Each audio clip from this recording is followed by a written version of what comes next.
On our plate today, we dish about school lunch boxes, federal school lunch programs and food insecurity, and our best and worst school lunch memories.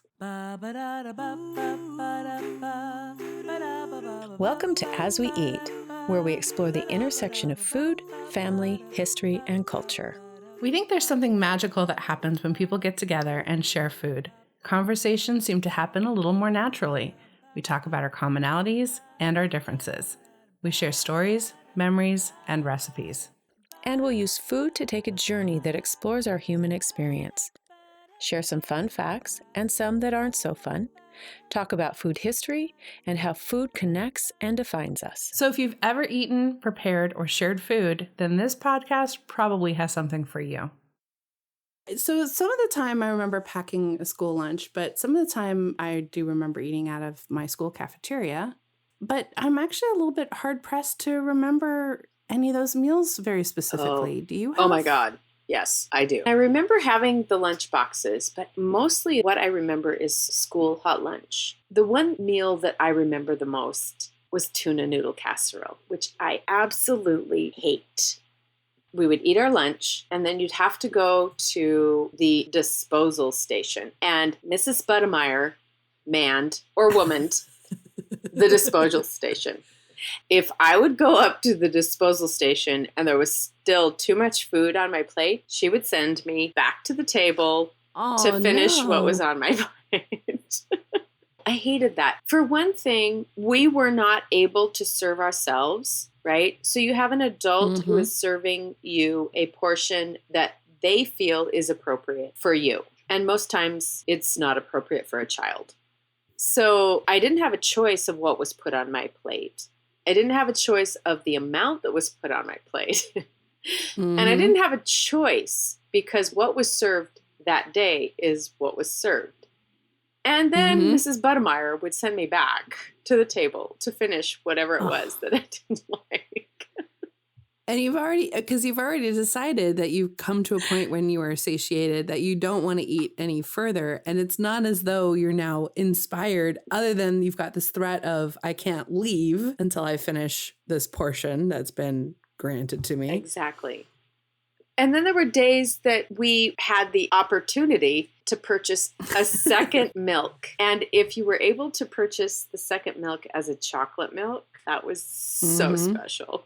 Wow. So you are bringing back memories for me. In my first elementary school, this was in Santa Monica, California, at Franklin Elementary School. And I don't know if it's still like this, but we had an all-purpose room that was an indoor gym, an auditorium, and the lunchroom. And we would walk through the kitchen and they would dish something out for us. I remember both bringing my lunch and buying a school lunch at that school. I think there was a point when my mom was making me school lunches and she was pretty health conscious. So that might constitute meat, tomato, a hard-boiled egg, piece of fruit. There were certain times when I would bring money to buy a school lunch and they'd send home the mimeograph sheets for the month, what the meals were supposed to be. Spaghetti was always one of my favorites. And I do remember occasionally they would offer seconds. And as a husky kid, I was totally into those seconds, particularly for the spaghetti, but also for fried chicken, which was not something that I got at home very often. My mom just didn't make fried chicken. We didn't get it from KFC. It just was not really a food item in our house. So for me, that was a huge treat at the elementary school to be able to get that.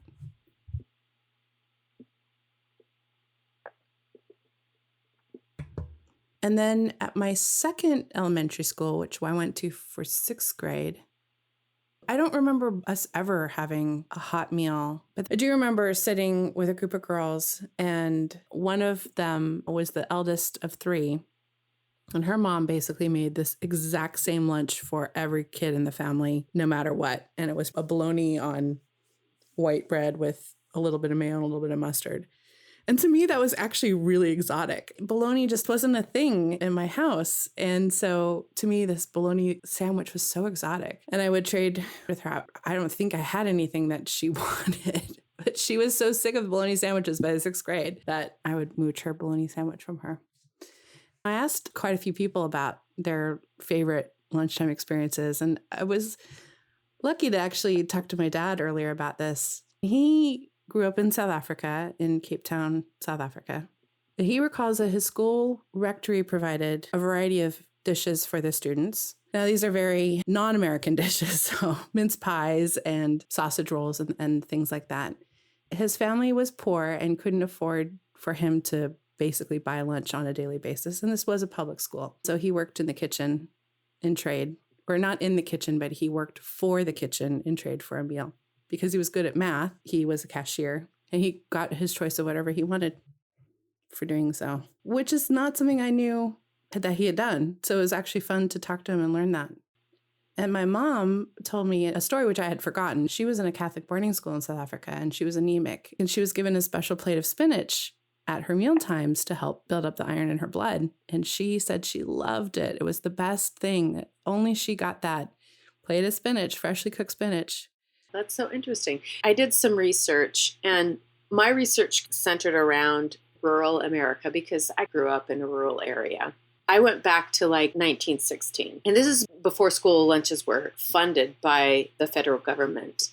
So there were two publications that I bounced back and forth on, and they were both written by home economists. They were talking about the anemia, and this one publication called The School Lunch, and it was written by this home economist in Massachusetts. One of the things that they realized that once they started putting these school lunch programs in place in rural areas is that the afternoon discipline became easier because these kids had enjoyed this nutritious meal. And she said one girl in the 3rd grade was especially anemic and was in the habit of falling asleep every afternoon. She became a regular patron of the canteen, and after 2 weeks, she ceased to fall asleep. She was thought to be mentally deficient until the advent of the canteen, when she began to receive 100% on some of her work.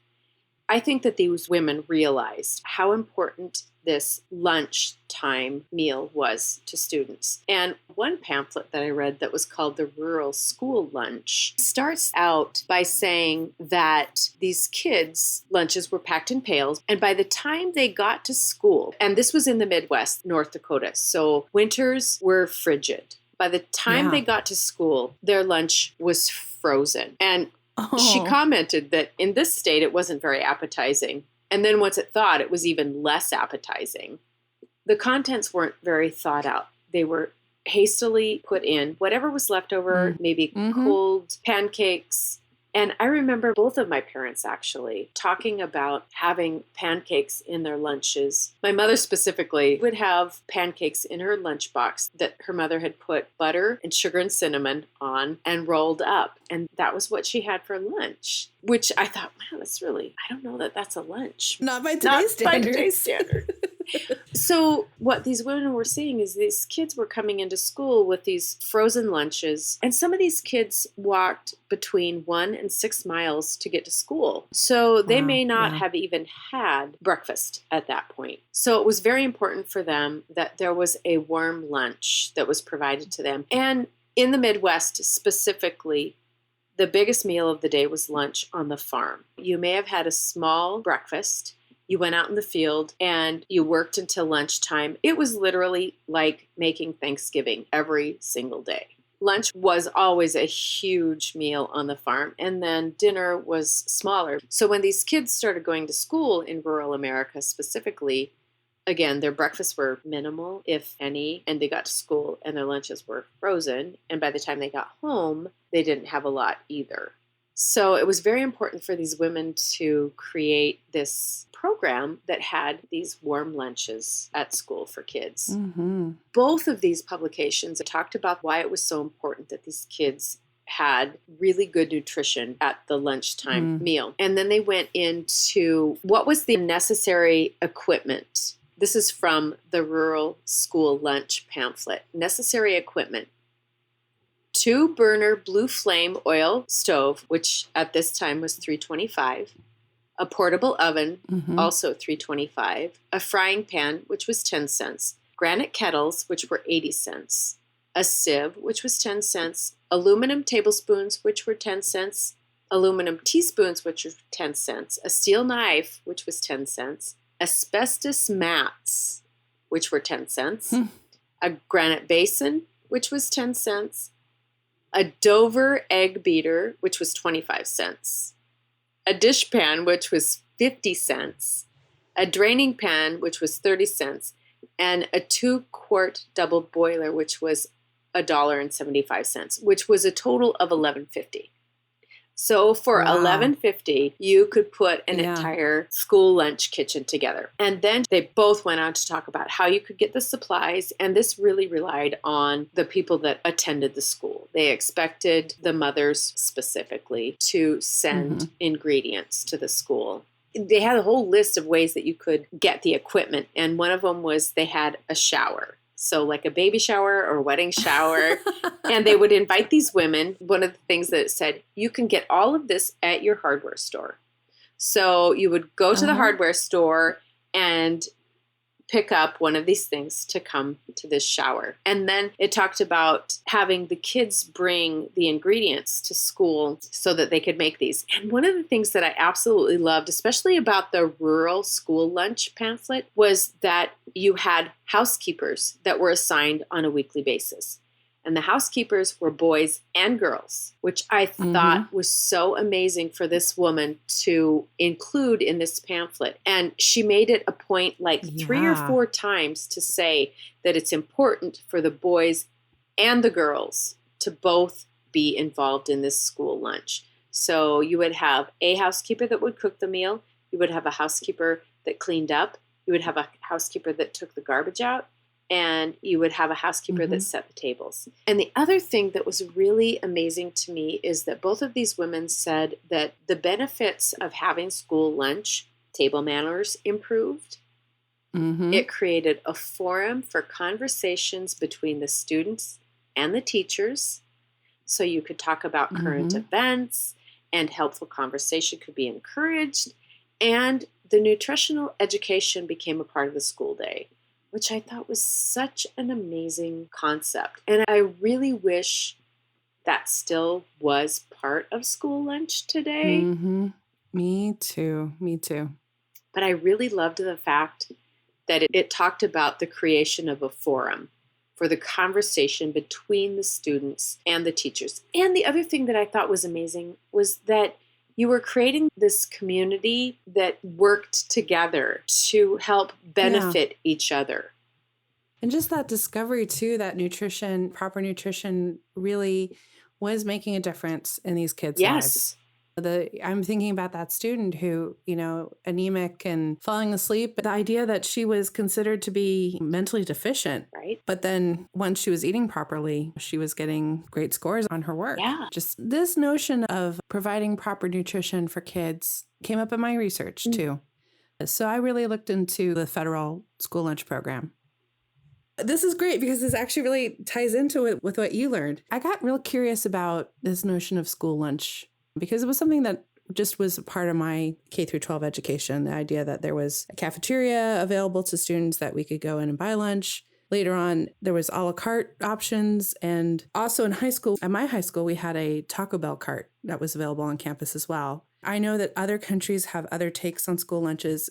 If anyone has a perspective on what school lunch was like for you outside the United States, we'd love to hear from you. My research today is really limited to the US. But I did discover that the first general school lunch program was actually developed in Munich, Germany in 1790 by an American-born physicist, Count Rumford, aka Benjamin Thompson. He was an American royalist who basically immigrated back to Europe during the Revolutionary War because he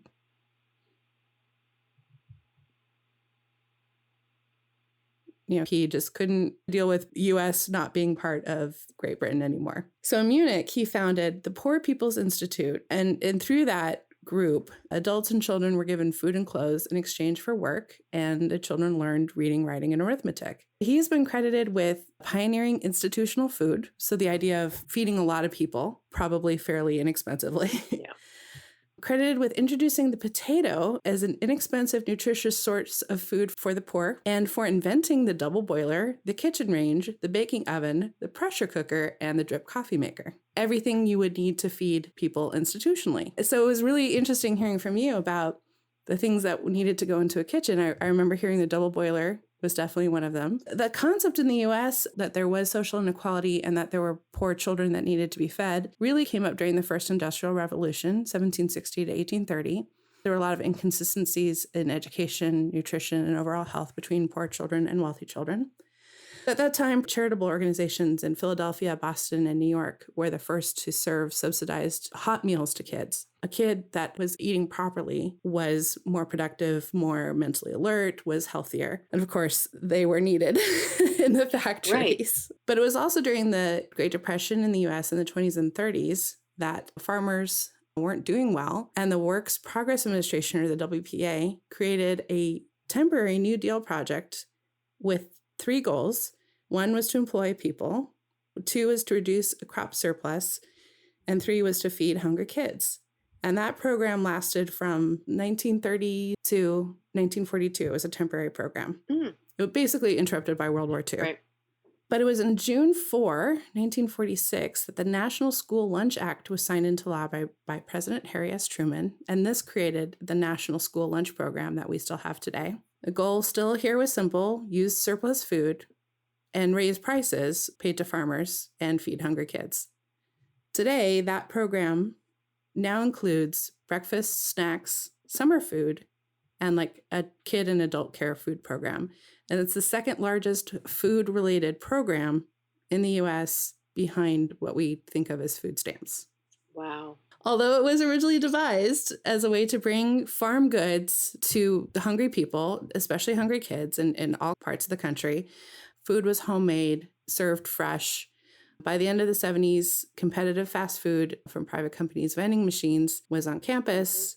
Cafeterias were offering a la carte menus that really didn't have much nutritional value, but were fun, meant to be an add-on to a nutritious lunch. And kids started eating those things rather than a complete meal set.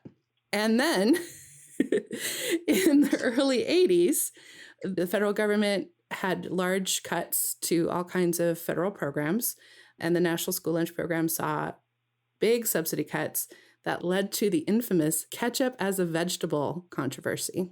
And this I actually have always remembered as, the government thinks that ketchup counts as a vegetable, but there's a little bit more to it than that. So if I'm understanding it correctly, and I might not be, and if somebody has another perspective on this, I'd love to hear it.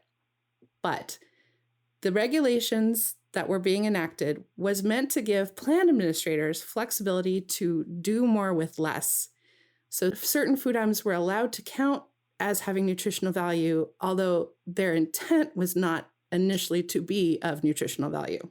It was actually pickle relish rather than ketchup that was allowed to receive credit as a vegetable. Oh. So if you included pickle relish on a burger or a hot dog, for somebody who is trying to crunch numbers and get credit for meeting nutritional guidelines, that was a way of getting that score.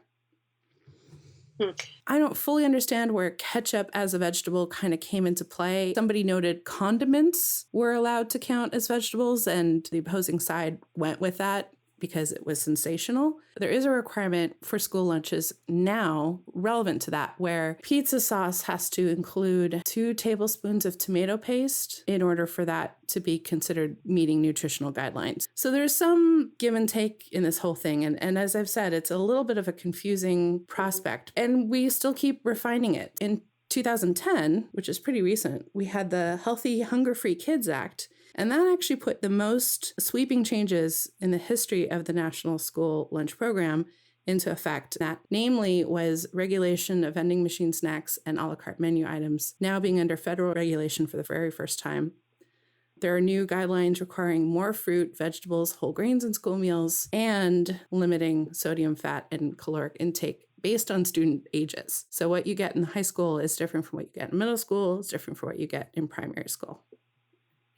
It's interesting to think about the developmental needs of each of those categories. And the big focus, too, of that act, the 2010 act, has also been fighting childhood obesity. It's been less about nutrition and more about obesity now, because we have seen obesity increase, of course, nationwide, globally as well, but definitely in the United States. And it's predicated on this belief that obesity comes from a lot of different vectors. And one of them is the availability of fresh, wholesome food at an early age. So you do see schools that are increasingly having vegetable plots, and it's considered both biological education as well as providing some things to the kitchen. Historically, the National School Lunch Program and other food programs have been used to improve the health of children who are food insecure or at risk of malnutrition. Between 2007 and 2008, so basically our last Great Recession, the food insecurity rate in the U.S. increased from 1.1% to 14.6%, the largest annual increase since researchers began tracking the rate in the mid-1990s. Wow. Among households with children, food insecurity increased from 15.8% to 21% during that period. 4 million American children experience prolonged periodic food insufficiency and hunger each year, which amounts to 8% of children under the age of 12. What's really interesting about that is to go back to these two pamphlets that I really focused on, is that even at that time, what they were talking about is the fact that there was a food insecurity with these children. That was 1916, 1920. 100 years ago, we were having this conversation, and we're still having this conversation. I don't think neither you nor I have a solution to it. Clearly, the fact that we've been talking about it for 100 years means that as a country, we haven't resolved it either. I'm hoping that this gives some perspective as to why we do have things like the National School Lunch Program, why it is important for us to take care of each other, because the kids that are being fed are our future. Because I don't have my own children, it's actually given me some thought to what do I need to do as a responsible American citizen to help the future of our country? What moral obligation do we have as citizens to take care of each other is the question that I'm grappling with. It's a good question. It's a hard question. It's a very hard question because there's several paths to a solution. There's several solutions. Obviously, this one has been in effect for, on one hand, not that long. 1946, relatively speaking, is not that long ago. One presumes that before this, it was a matter of communities taking care of these issues. And back to the 1916 and 1920 pamphlets, that's really what these two women were talking about. If the kids didn't have the funds to pay for a school lunch, they could bring eggs, they could bring dairy. So it was very community-based. I think that's a lot of us have aspired and continue to aspire to that kind of community involvement. But sometimes these questions are matters of policy, and that goes far beyond what we can contribute as individuals. So Right. Just something to be aware of. I do wonder about the kids in my community and are they getting their needs met? They must, because we have a program in place, but gosh, what would we do if we didn't? I think we still need to ask that question. I think you're right. And especially now in the pandemic where we have schools that aren't functioning and we have a lot of children who aren't able to get at least one meal that has some nutritional value. If they're not going to school, where are we guaranteeing that they're getting that? On a slightly more upbeat note, I did do some polling of folks because I truly want to hear from people about their experiences. And so I did do a poll about folks' favorite and least favorite school foods. And I had a huge surprise pop up. There were quite a few people who have very fond memories of eating chili and cinnamon rolls. Now, this is not a dish that's familiar to me. I got really curious. What is this combination? Because actually, on the face of it, it sounds pretty amazing. If you think of a spicy chili con carne paired with a cinnamon roll, honestly, I have to say that I'm a little compelled, and I am going to try this. I did look into it, and apparently, it's been a school lunch program favorite across the Midwest and the Great Plains since the mid-1900s. Post-World War II, chili con carne recipe was introduced into smaller school lunch programs by the U.S. Department of Agriculture and the U.S. Bureau of Human Nutrition and Home Economics into the National School Lunch System.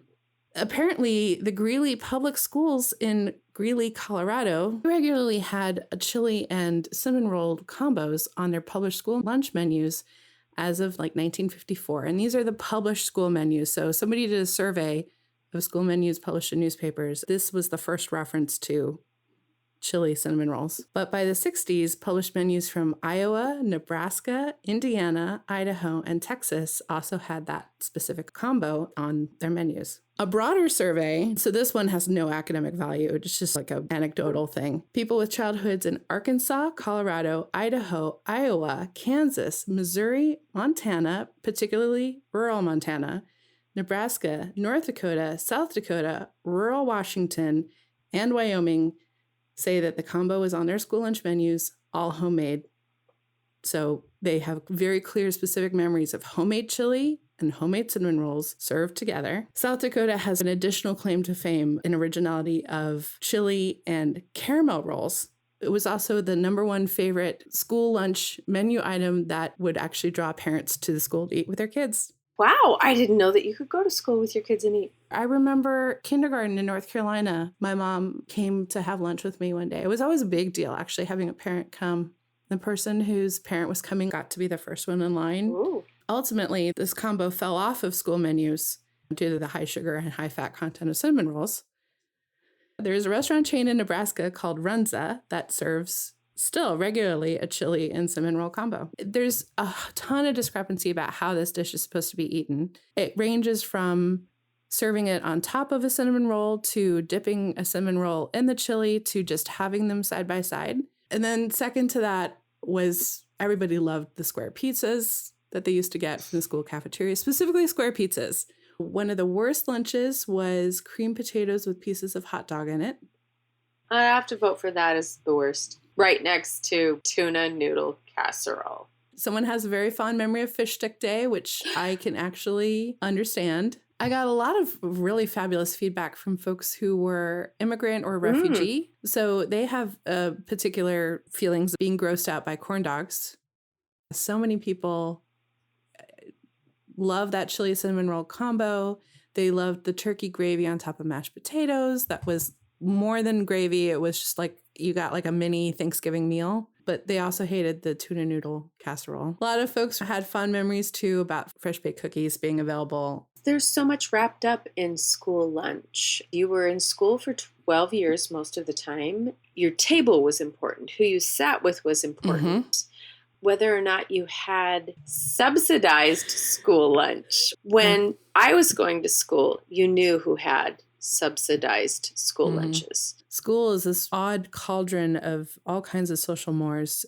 And I asked my dad, too, actually, whether his service in the kitchen was a shameful thing or just a matter-of-fact thing. I was actually really curious about that. Because in the U.S., service, particularly if you're as a form of subsidy, you do something in order to, you're the scholarship kid, which for the record, I don't care. He seemed to think that had a little bit more of a British sensibility to it, where service was just what you did, and that the interaction between somebody in service and somebody not in service was just really mostly a business interaction. He didn't recall there being a whole lot of like, I'm embarrassed to be seen receiving a subsidy for it. What's something that you learned today?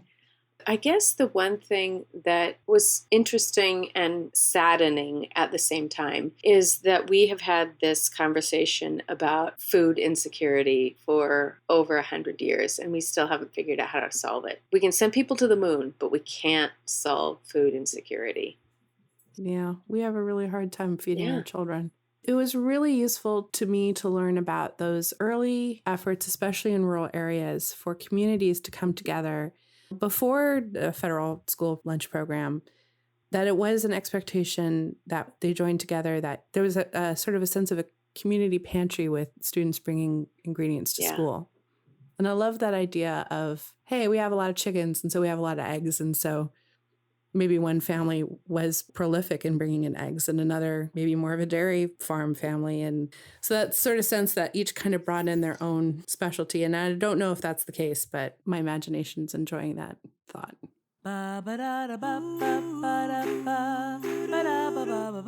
For more information about today's episode, check out our website at asweeat.com. Follow us on Instagram at asweeat and join our new As We Eat community on Facebook.